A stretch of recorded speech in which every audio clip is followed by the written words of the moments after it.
একদিকে প্রাকৃতিক দুর্যোগে বিপর্যস্ত উত্তরবঙ্গ, তারই মধ্যে এবার শিলিগুড়ির মেয়র পদ থেকে পদত্যাগ করলেন গৌতম দেব। কথা বলবো আমাদের প্রতিনিধি সনৎ ঝা রয়েছেন টেলিফোন লাইনে।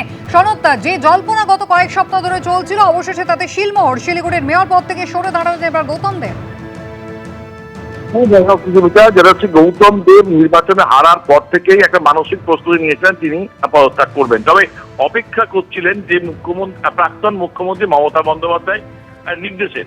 তো যেটা তার যে দাবি, এই পদত্যাগের পেছনে যেটা তার আগে যেটা বলছিলেন যে শিলিগুড়ির মানুষ তার উপর ভরসা রাখেনি, তিনি মেয়র হলেও প্রচুর ভোটের ব্যবধানে তিনি এবার পরাজিত হয়েছেন, যে কারণে তার মনে হয়েছে যে আর থাকা উচিত না। তবে এই মধ্যবর্তী সময়ে সমস্ত কাজ বন্ধ হয়ে গেছিল, কোনো রকম ভাবে রাজ্য সরকার সহযোগিতা ছিল না।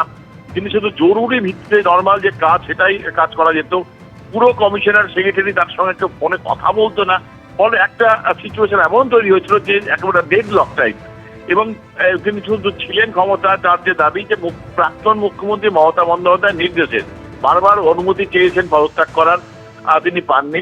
শেষে তিনি কলকাতা গেছিলেন, কলকাতা থেকে প্রাক্তন মুখ্যমন্ত্রী মমতা বন্দ্যোপাধ্যায়ের অনুমতি নিয়ে এসছেন এবং পদত্যাগ করা। এবং গত পরশুদিন থেকে তিনি পদত্যাগপত্র নিয়ে ঘুরছেন, কিন্তু তার যে সমর্থক কাউন্সিলর রয়েছেন তারা কিন্তু তাকে পদত্যাগ করতে দিচ্ছিলেন না, বাধা দিচ্ছিলেন।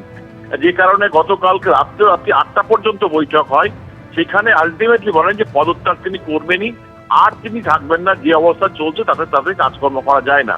তো আজকে কিছুক্ষণ আগে তিনি পুরো কমিশনারকে পদত্যাগপত্র পাঠিয়েছেন, তিনি কোনোভাবে থাকতে চান না। তবে যেটা হচ্ছে, গতকালকেই তৃণমূল সূত্রে যেটা জানা গেছে যে তৃণমূলের অন্যান্য কাউন্সিলর যারা রয়েছেন তারা কিন্তু নিজেরা বোর্ড তৈরি করবেন।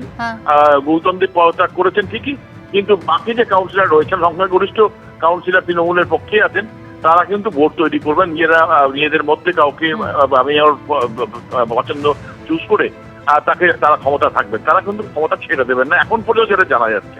ধন্যবাদ।